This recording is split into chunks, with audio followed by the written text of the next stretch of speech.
এটা হচ্ছে পাস্তা। এটা আমার মেয়ের খুব একটা ফেভারিট জিনিস পুচকিটার।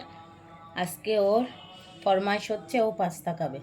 তো দেখো আমি এখানে তেল দিয়ে দিলাম।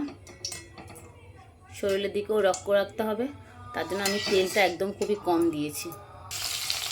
দেখো আমি এটা ছোট্ট পেঁয়াজ দিয়ে দিচ্ছি,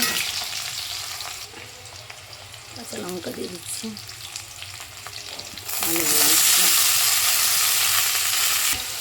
এটাকে চাইলে তুমি অনেক কিছু দিয়েই তৈরি করতে পারো। চিকেন দিতে পারো, ডিম দিতে পারো, অনেক কিছু দিতে পারো, অনেক রিস্ক করে বানাতে পারো। তো আমি কোনো রকম রিস্ক দিচ্ছি না, কেন কি আমি এখন দোকান যাব।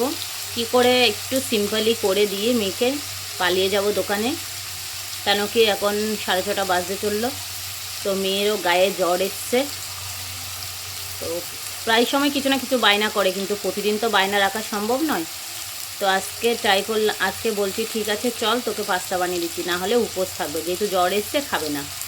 তো এভাবে বানিয়ে দিলেও খুশিতে খেয়ে নেয়। পাস্তা খুবই ভালোবাসে, পাস্তা নুডলস খুব ভালোবাসে। তো দেখো এমনি কিন্তু তরকারিটা একদম ঝাল খাবে না। আর যখন পাস্তা করব বা নুডলস করব বা ম্যাগি করব, তখন বলবে মা বেশি করে লঙ্কা দাও, যাতে অনেক ঝাল হয়। ইচ্ছে করে বলে। একটু নুন আর একটু হলুদ, জাস্ট, আর কিছু দিলাম না। চাইলে কিন্তু এটার মধ্যে অনেক কিছু দেওয়া যায়। পাস্তাটা আমি সেদ্ধ করে রেখেছি আগে থেকে। বড় মেয়ের কিন্তু কোনো বায়না নেই, ঘুম থেকে উঠলো একটু মুড়ি তরকারি খেয়ে মার সাহায্য করতে দোকান খুলে দিতে চলে গেল দোকানে। ওর কোনো বায়না নেই, ও ছোটোকাল থেকে ওর কোনো বায়না নেই, যখন যা বলবে তাই শুনবে। ছোটোটার খুব বায়না। এতক্ষণ প্রার্থনা চলছিল, তাই ভিডিওটা বেশি বড় করলাম না। আর আদার্স অনেক কাজ ছিল, সেগুলোও করছিলাম, এদিকে চা করছিলাম।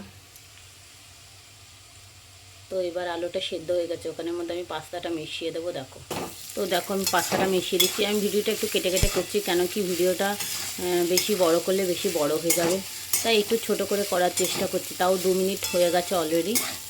তো দেখো পাস্তা আমার অলরেডি হয়ে গেছে, একটু 1 মিনিট রাখলেই পাস্তা আমার। তো পাস্তাটা ফাইনালি হয়ে গেছে।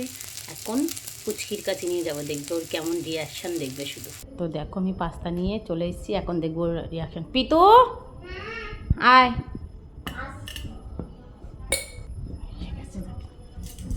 খেয়ে বল কেমন হয়েছে।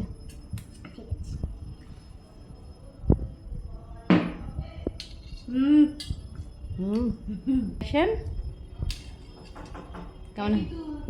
তো আজকের ভিডিওটা এই পর্যন্ত ছিল। ভালো লাগলে লাইক কমেন্ট করে শেয়ার করে সবাই পাশে থেকো। আমি গেলাম দোকানে, আবার রাত্রে পরে কোনো একটা ভিডিওতে তোমাদের সাথে দেখা হচ্ছে। টাটা বাই বাই, ভালো থেকো, সুস্থ থেকো সবাই।